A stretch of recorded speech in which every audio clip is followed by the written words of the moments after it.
Hello बच्चों, क्या हाल चाल।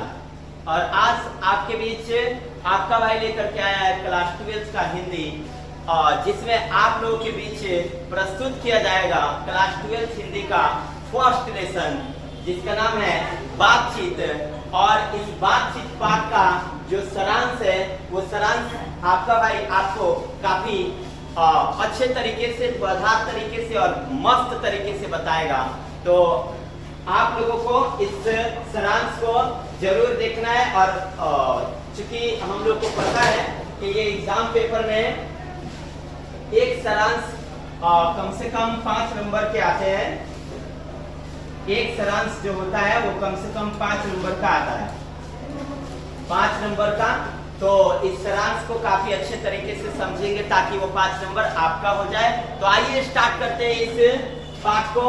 लेकिन पाठ को शुरुआत करने से पहले आप लोगों से आपका भाई कुछ आग्रह करेगा। आग्रह ये है कि अगर आपको वीडियो अच्छा लगता है तो चैनल को सब्सक्राइब करें, लाइक करें और कमेंट करके बतावें कि क्या ये वीडियो आपको अच्छा लगा कि नहीं। तो आइए स्टार्ट करते हैं इस पाठ को।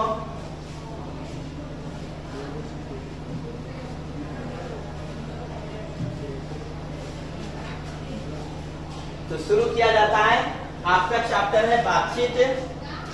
बातचीत तो आपको बताया जाएगा इस चैप्टर में क्या क्या है। जैसा कि आप देख ही रहे हैं थंबनेल पर कि ये कैसे कन्वर्सेशन एक दूसरे से लोग कर रहे हैं। तो इस बातचीत के जरिए हम लोग जानेंगे कि हम लोग को बातचीत करना क्यों उत्तम है, क्यों अति आवश्यक है। अगर ये बातचीत ना होता तो हमारी सारी सृष्टि कैसी प्रतीत होती, इत्यादि कई सारी महत्वपूर्ण बातें इस चैप्टर में आपको देखने को मिलेगा। तो आइए स्टार्ट करते हैं इस लेसन को। तो आपका ये लेसन है बातचीत। यहाँ पे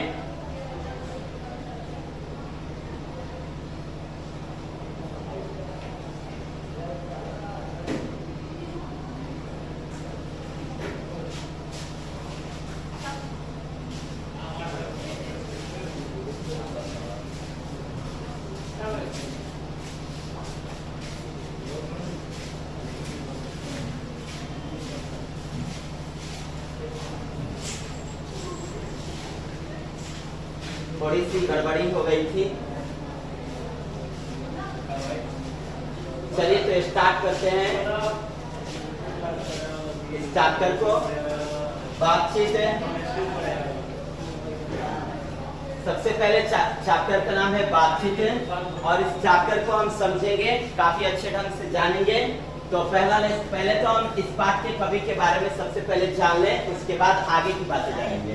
बातचीत पाठ के लेखक जो है वो बालकृष्ण भट्ट है। बालकृष्ण भट्ट बातचीत पाठ के लेखक है, और इनके बारे में बड़ी अच्छे ढंग से सारी बातों को जानेंगे। तो आइए स्टार्ट करते हैं हम बालकृष्ण भट्ट के बारे में। तो सबसे पहले आप देख रहे हैं बालकृष्ण भट्ट के बारे में, उनके जन्म के बारे में बताया गया है। आइए समझते हैं। बालकृष्ण भट्ट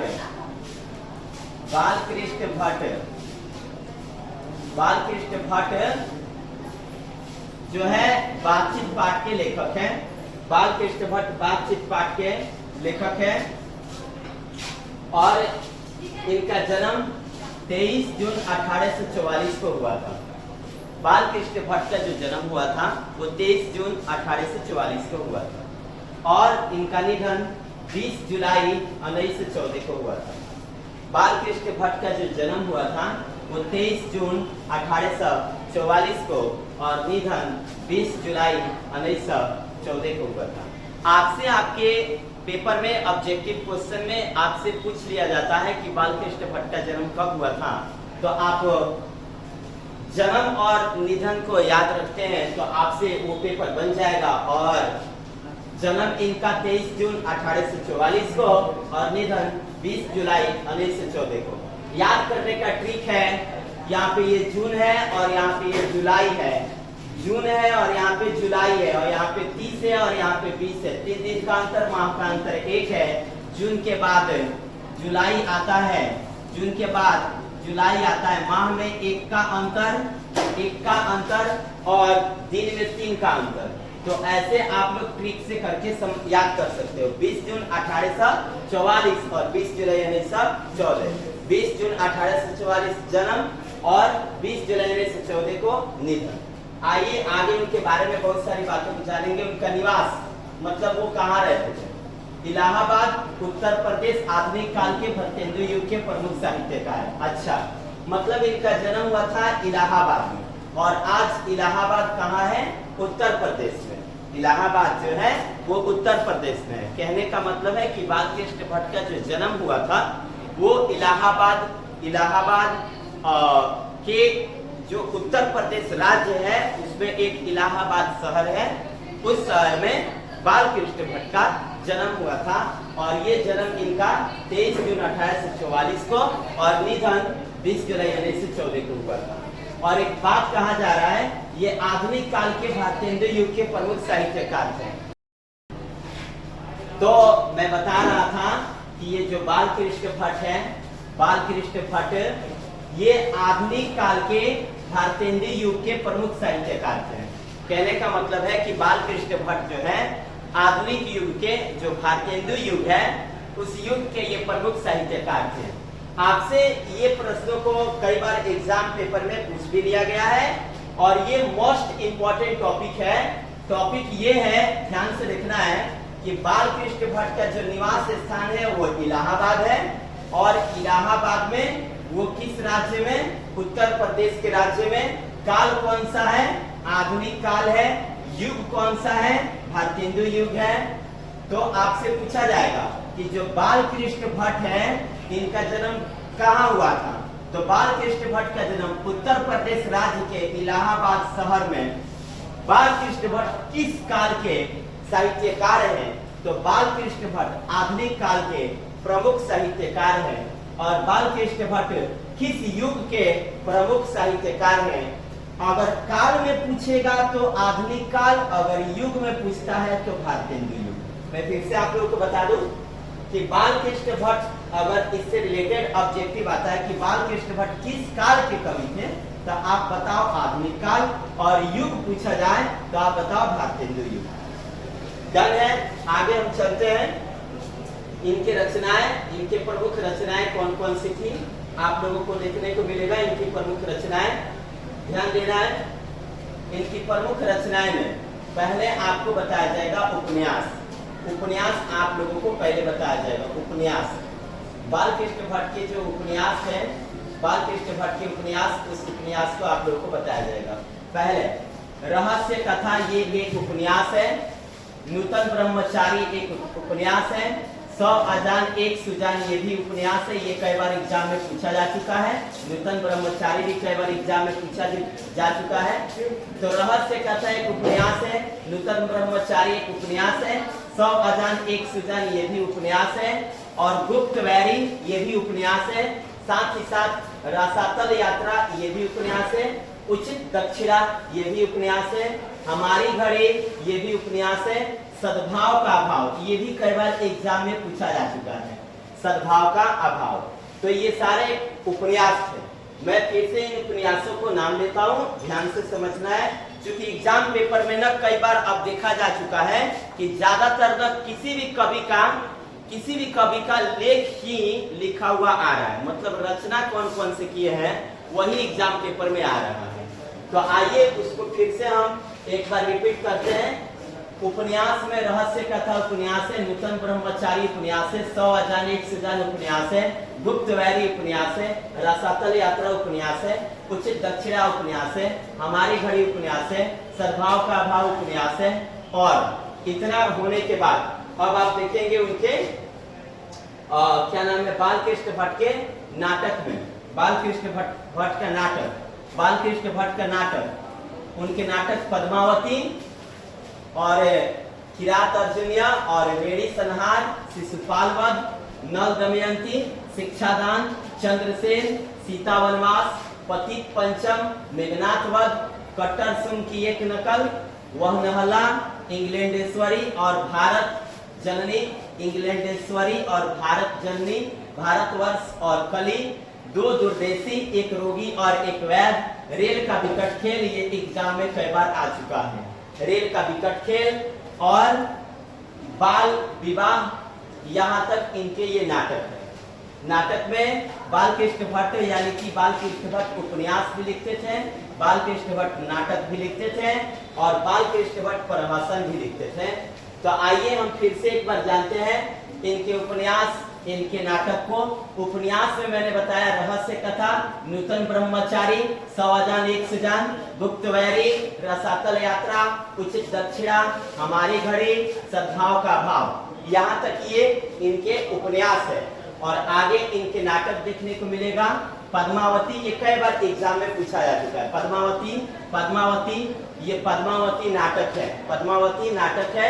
और किरात अर्जुनीय ये भी नाटक है, बेड़ी संहार ये भी नाटक है, शिशुपाल वध ये भी नाटक है, नल दमयंती ये भी नाटक है, शिक्षादान ये भी नाटक है, चंद्रसेन ये भी नाटक है, सीता वनवास ये भी नाटक है, पतित पंचम ये भी नाटक है, मेघनाथ वध ये भी नाटक है, कट्टर सिंह की एक नकल ये भी नाटक है, वहनला ये भी नाटक है, इंग्लैंडेश्वरी और भारत जननी ये भी नाटक है, भारत और स्वर्ग और कली ये भी नाटक है, दो दूरदेशी ये भी नाटक है, एक रोगी और एक वैद्य ये भी नाटक है, रेल का विकट खेल ये भी नाटक है और बाल विवाह ये भी नाटक है। इंपॉर्टेंट इसमें से क्या है? इंपॉर्टेंट रेल का विकट खेल, इंपॉर्टेंट में देखना है, इंपॉर्टेंट में रेल का विकट खेल, रेल का विकट खेल, एक रोगी और एक वैद्य, एक रोगी और एक वैद्य, और इसके अलावा नल दमयंती, शिशुपाल वध और पद्मावती। इतना में से नाटक में अगर आना होगा तो आ सकता है। और उपन्यास में नूतन ब्रह्मचारी, 100 जान 100 जान और सद्भाव का भाव और हमारी घड़ी, ये अगर उपन्यास में आता है तो नूतन ब्रह्मचारी, 100 जान 100 जान और सद्भाव का भाव, इतना में से कोई आ सकता है। और देखते हैं प्रहसन इनका क्या क्या है। प्रहसन, जैसा काम वैसा परिणाम, नई रोशनी का बीज, अचार विडंबना इत्यादि, इनके ये प्रहसन है। तो प्रहसन में ये थोड़ा सा इंपॉर्टेंट है, जैसा काम वैसा परिणाम, नई रोशनी का बीज और आचार विडंबना इत्यादि, ये इनके प्रहसन है। आइए ये निबंध भी कुछ लिखे हैं, निबंध को जानते हैं। इन्होंने लगभग 1000 निबंध, जिसमें 100 से ऊपर बहुत महत्वपूर्ण, 1000 इन्होंने निबंध लिखा था, जिसमें से 100 काफी महत्वपूर्ण हुए, 100 काफी ज्यादा महत्वपूर्ण हुए। तो आपसे पेपर में भी ये पूछा जाता है कि बालकृष्ण भट्ट ने कितने निबंधों की रचना किया, तो लगभग 1000, उसमें से कई वो फेमस हुआ, तो मात्र और मात्र 100 से ऊपर। आइए अभी से, ये तो कवि के बारे में था, कवि के बारे में था। अब हम इनके बारे में जो सारांश है, उस सारांश को आपका भाई आपके बीच बताएगा, इस सारांश को। और ये जो मैंने बताया उपन्यास, नाटक, प्रहसन, इसको आप लोगों को कॉपी में नोट करके और जहां आप बैठ करके पढ़ते हैं वहां पे इसको सेटअप करके रखना है कि जब भी आप पढ़ने बैठे वो आपके नजर के सामने रहे, ताकि वो कभी दिमाग से न उतरे, आपके दिमाग में रहे। तो आइए अब इस पाठ के सारांश को शुरू करते हैं। काफी धुआंधार तरीके से आप लोगों को नहीं समझ में आएगा, कमेंट जरूर करना है, ताकि मुझे भी लगे कि हम थोड़ा सा अच्छे ढंग से नहीं पढ़ा रहे, तो आप लोगों को अगले वीडियो में और भी अच्छे ढंग से पढ़ाने की कोशिश करें। तो आइए शुरू करते हैं इसको। बातचीत निबंध का सारांश। बातचीत शीर्षक निबंध आधुनिक काल के प्रसिद्ध निबंधकार बालकृष्ण भट्ट द्वारा लिखा गया है। स्टार्ट में ना कुछ ऐसे लॉजिक को लिखते हैं जो हमारे दिल को छू जाता है। सारांश का महत्वपूर्ण चीज क्या है? कुछ ऐसे बातों को लिखना पूरे पाठ से निचोड़ करके, जिससे कि लिखा जाए तो वो पूरा बात का निचोड़ इस सारांश में बैठ जाए, और कुछ आपका जो पेपर चेक करे या फिर जिसके सामने आप लेक्चर दो, वो सोचे कि वाह कितने मस्त तरीके से इसको ये बनाया है। तो ऐसा सारांश क्यों ना बनाया जाए जिससे पूरा पाठ भी क्लियर हो जाए और आप लोग एग्जाम में बेस्ट भी कर सके। तो आइए ना, आपका भाई लेकर के आया ही है बातचीत शीर्षक निबंध। ये बातचीत जो है, ये शीर्षक मतलब पाठ का जो हेडिंग है उसको शीर्षक कहते हैं। तो बातचीत शीर्षक निबंध है और इसके लेखक आधुनिक काल के प्रसिद्ध निबंधकार बालकृष्ण भट्ट जी हैं। बालकृष्ण भट्ट जी द्वारा रचा गया है। इस पाठ में वाक शक्ति को लेखक ने ईश्वर का वरदान बताया है। वाक शक्ति मतलब बोलने की शक्ति जो है ये ईश्वर की वरदान है। बोलने की जो शक्ति है ये ईश्वर की वरदान है, ऐसा लेखक ने कहा है। बालकृष्ण जी कहते हैं कि वाक शक्ति अगर मनुष्य में न होती तो न जाने इस गूंगी सृष्टि का क्या हाल होगा। अगर हमें वाक शक्ति न होती तो ये सारी सृष्टि गूंगी प्रतीत होती। हम अपने दिल के बात को दूसरों के सामने नहीं रख सकते और दूसरा कोई अपने दिल के बात को नहीं रख सकते। हमारे अंदर क्या दुख पीड़ा अनुभव कर रहे हैं वे सारे दुख पीड़ा को हम दूसरों के समक्ष प्रस्तुत नहीं कर सकते और न ही दूसरा व्यक्ति हमारे सामने इस दुख पीड़ा को प्रस्तुत कर सकता। तो इस तरह से आप देख रहे हैं कि बालकृष्ण भट्ट जी कितने सुंदर शब्दों में इसको लिखे हैं। कहते हैं क्या कि बालकृष्ण जी कहते हैं कि वाक शक्ति अगर मनुष्य में ना होती तो न जाने इस गूंगी सृष्टि का क्या हाल होगा।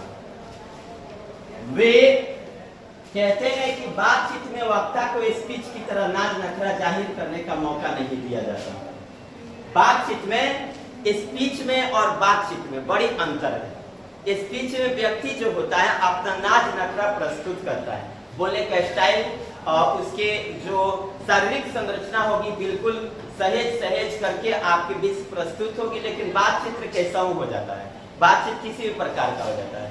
उसमें व्यक्ति एक दूसरे से झगड़ भी सकता है, बातचीत में हम लोग एक दूसरे को गाली गलौज भी कर सकते हैं, ऐसा भी हो जाता है। तो ऐसे कवि कहते हैं कि बातचीत में वक्ता को स्पीच की तरह नाज रखना जाहिर करने में मौका नहीं दिया जाता। बातचीत में व्यक्ति को स्पीच की तरह बोलने का मौका नहीं दिया जाता, बातचीत किसी भी प्रकार का हो जाता है। यहाँ पे वे कहते हैं कि जैसे आदमी को जिंदगी मजेदार बनाने के लिए, आदमी को जिंदगी मजेदार बनाने के लिए खाने पीने चलने फिरने इत्यादि की जरूरत है, वैसे ही बातचीत भी अति आवश्यक है। जिस प्रकार आदमी को अपनी जिंदगी को मजेदार बनाने के लिए जो व्यक्ति होता है वो अपनी जिंदगी को मजेदार, जिस प्रकार वो किसी चीज को, कुछ ऐसे चीजों को अपनाता है जिससे उसको काफी ज्यादा खुशी मिलती है, तो उन सारी चीजों को अपना करके वो काफी ज्यादा खुश होता है। तो उन्हीं चीजों में बातचीत भी एक बहुत ही महत्वपूर्ण चीज है। यहाँ पे तो बालकृष्ण भट्ट कहते हैं जैसे आदमी को जिंदगी मजेदार बनाने के लिए खाने पीने चलने फिरने इत्यादि की जरूरत है, वैसे ही बातचीत भी अति आवश्यक है। तो इसके आगे कवि कहते हैं, इसके आगे कहते हैं कवि, बातचीत करने से ना व्यक्ति का जो चित्त होता है वो हल्का हो जाता है। मतलब हम किसी भी बात को अपने अंदर छुपा के रखते हैं तो हमारे मन में अनेक प्रकार की घबराहट उत्पन्न होती है, लेकिन उस बात को जब हम दूसरों के सामने व्यक्त कर देते हैं तो ये हमारी जो घबराहट है वो दूर हो जाती है। तो वो कहते हैं ना कि बातचीत करने से चित्त जो होता है वो हल्का हो जाता है, बातचीत करने से चित्त हल्का हो जाता है और मवाद जो हृदय में जमा रहता है वो भाप बनकर उड़ जाता है। मनुष्य के शरीर में मौजूद जितने भी अनेक प्रकार की बातें होती है वो सारा का सारा मनुष्य के अंदर रहता है, लेकिन जब मनुष्य उन सारे बातों को किसी के समक्ष प्रस्तुत कर देता है तो वे सारी बातें मनुष्य के शरीर से निकल जाती है और उसे खुशी का अनुभव होता है। यानी कि उसके अंदर जितना भी भाप और मवाद बनकर अंदर जमा रहता है वो जिस प्रकार धुआं निकलता है उसी प्रकार ये बातचीत के जरिए भाप बनकर उड़ जाता है। तो कवि कहते हैं ना कि बातचीत करने से चित्त हल्का और स्वच्छ हो जाता है और मवाद जो हृदय में जमा रहता है वो भाप बनकर उड़ जाता है। आगे कहते हैं कवि, आगे कहते हैं, ध्यान देना है, बेन जॉनसन कहते हैं कि बोलने से मनुष्य के रूप का साक्षात्कार होता है। वो कहते हैं ना किसी की हुलिया देखकर किसी की औकात का अंदाजा नहीं लगाने का, क्योंकि ऐसे लोग बहुत खतरनाक होते हैं, हुलिया बिगाड़ डालते हैं। वैसे ही किसी को भी आपको उस व्यक्ति को देख करके आप उसकी अंदाजा नहीं लगा सकते। कोई भी व्यक्ति हो, किसी भी प्रकार का व्यक्ति हो, सिर्फ आप देख करके उसके औकात का अंदाजा, चाहे उसके बोलने की कला, वो किस प्रकार का व्यक्ति है, ये सारी बातें आप नहीं बता सकते। तो बेन जॉनसन सही कहते हैं कि अगर कोई नहीं बोलता तो उसका आपसे साक्षात्कार नहीं होता। साक्षात्कार का मतलब होता है उसके बारे में आप नहीं जान सकते, उससे आप रूबरू नहीं हो सकते हैं। तो बेन जॉनसन कहते हैं कि बोलने से ही मनुष्य के रूप का साक्षात्कार होता है। जब मनुष्य बोलता है तो उसके जो अंदर का गुण है, दोष है, वो सारी बातें बातचीत के जरिए निकल जाती है। अगर हम आप लोगों से मीठी मीठी बातें करें तो आप लोग कहोगे ना कि मैं सबसे अच्छा हूँ। अगर वहीं आप लोगों से हम कुछ ऐसे बातें करें जो कटाक्ष हो तो आप लोग कहोगे ये बहुत बुरा आदमी है। तो देखो, बातचीत के जरिए पता चला कि व्यक्ति कैसा है, व्यक्ति बुरा है कि व्यक्ति भला है। तो बेन जॉनसन कहते हैं कि बोलने से मनुष्य के रूप का साक्षात्कार होता है। लेखक ने बातचीत के प्रकार को भी बताया है ना। और एक और व्यक्ति है, ये तो एग्जाम में भी आता है कि बातचीत के संबंध में बेन जॉनसन का क्या कहना है। बातचीत के संबंध में बेन जॉनसन का क्या कहना है, तो आपको प्यार से लिखना होगा। बातचीत के संबंध में बेन जॉनसन कहते हैं कि जब तक कोई व्यक्ति बोलता नहीं तब तक उसके रूप का साक्षात्कार नहीं होता। ये बेन जॉनसन कहते हैं। और एडिसन कहते हैं, एक और साइंटिस्ट हैं, एक है बेन जॉनसन और एक है एडिसन। ये बेन जॉनसन का आप लोगों ने बारी सुना, इनका सिद्धांत सुना बातचीत के संबंध में। अब देखिए एडिसन क्या कहते हैं। एडिसन मानते हैं कि असल बातचीत सिर्फ दो व्यक्तियों में ही हो सकती है। असली बातचीत जो होता है वो सिर्फ दो व्यक्तियों में ही होता है। तो ये ऑब्जेक्टिव में भी क्वेश्चन आता है कि असल बातचीत कितने व्यक्तियों के बीच होती है, तो दो व्यक्तियों के बीच। जैसे मैं बताता हूँ, असल बातचीत जो होता है दो व्यक्तियों के बीच होता है। वो कैसे? जैसे दो व्यक्ति होते हैं, वे अपने अपने मन की बात को एक दूसरे के सामने समक्ष रख करके अपनी बातें बड़ी प्यार से करते हैं।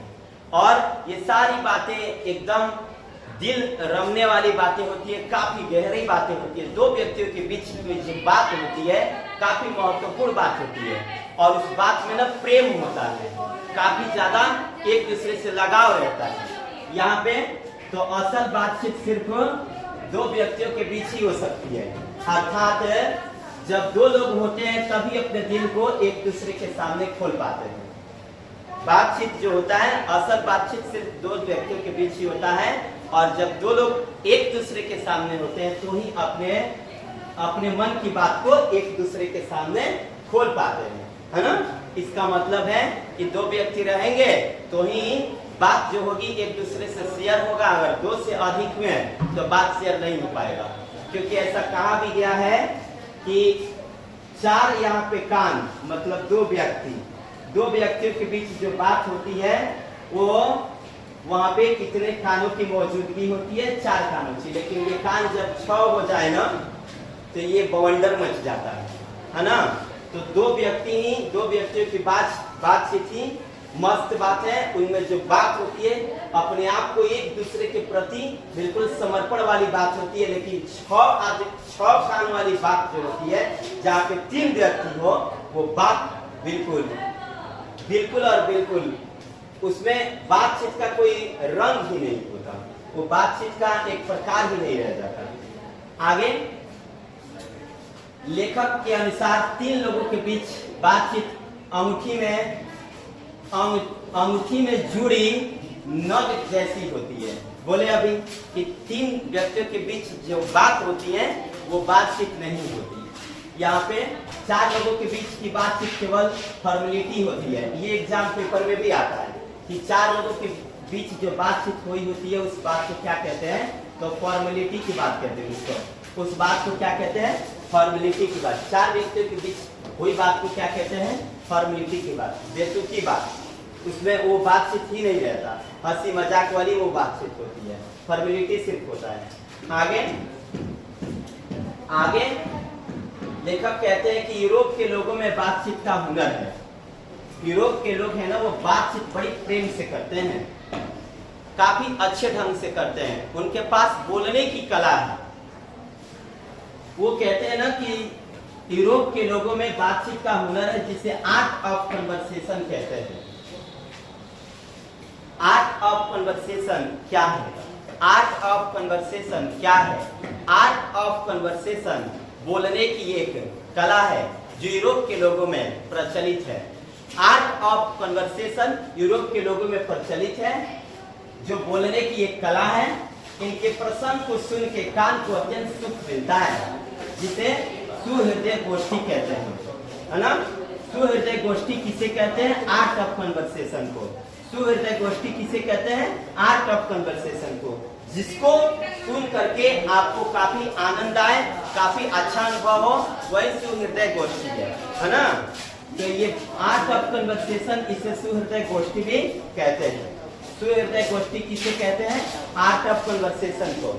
आर्ट ऑफ कन्वर्सेशन को सुहृदय गोष्ठी भी कहते हैं। अंततः बालकृष्ण भट्ट कहते हैं कि हमें अपने अंदर ऐसी शक्ति पैदा करनी चाहिए जिससे हम अपने बातचीत को कर ले, और बातचीत यही उत्तम तरीका है। बालकृष्ण भट्ट कहते हैं ना, बालकृष्ण भट्ट कहते हैं अपने अंदर ऐसी शक्ति पैदा करें, अपने अंदर ऐसी शक्ति पैदा करें। बालकृष्ण भट्ट कहते हैं अपने अंदर ऐसी शक्ति पैदा करें कि अपने आप से बातचीत कर लिया। क्योंकि आप लोग को पता होना चाहिए, बातचीत एक ऐसा माध्यम है ना जिसके द्वारा काफी अधिक झगड़े भी हो जाते हैं। बातचीत के जरिए कई देश उजड़ गए, बातचीत के जरिए कई घर के लोग उजड़ गए। तो ये बातचीत ही एक ऐसा माध्यम है, हम अपने अंदर ऐसा कुछ अपने अंदर जगाएं जिससे कि आपको लगे कि हाँ, सिर्फ हम ही इस बात को जानते हैं, दूसरा कोई नहीं। जिससे कि ये किसी भी प्रकार का झगड़ा नहीं होगा, किसी भी प्रकार का द्वेष उत्पन्न नहीं होगा, और कोई किसी से झगड़ा भी नहीं करेगा। और बालकृष्ण भट्ट भी तो यही कहते हैं ना, अंत में देखिएगा, बालकृष्ण भट्ट ये भी कहते हैं हमें अपने अंदर ऐसी शक्ति पैदा करनी चाहिए जिससे हम अपने आप बातचीत कर लें, और बातचीत का यही उत्तम तरीका है। यानी बालकृष्ण भट्ट जी बहुत ही अच्छे बाणी कह रहे हैं कि बातचीत करने का अच्छा उत्तम तरीका क्या है। बातचीत करने का उत्तम तरीका क्या है? तो बातचीत करने का उत्तम तरीका अपने आप से बात करना है। बातचीत करने का उत्तम तरीका क्या है? तो बातचीत करने का उत्तम तरीका अपने आप से बात कर लेना है। क्योंकि इसी बातचीत के जरिए कई माताओं का सिंदूर पूछा गया। इसी बातचीत के जरिए कई ऐसे महिलाएं थी जिनकी कोख सुनी पड़ गई। तो आप लोगों को पता होना चाहिए, बातचीत कुछ ऐसे कंट्रोल में किया जाए, बात कुछ ऐसे कंट्रोल में किया जाए कि किसी भी प्रकार को किसी का द्वेष उत्पन्न न हो। आशा है ये पाठ आप लोगों को समझ में आया होगा, और इस पाठ का ऑब्जेक्टिव अभी आपका भाई लेकर के आएगा और नेक्स्ट वीडियो में। तो आशा करता हूं कि ये वीडियो आप लोगों को अच्छा लगा होगा, और अच्छा लगा होगा तो आप लोग इस वीडियो को ज्यादा से ज्यादा मात्रा में शेयर करें, और चैनल को सब्सक्राइब और लाइक करें, और कमेंट करके बताएं कि ये वीडियो आप लोगों को कैसा लगा। जय हिंद, जय भारत।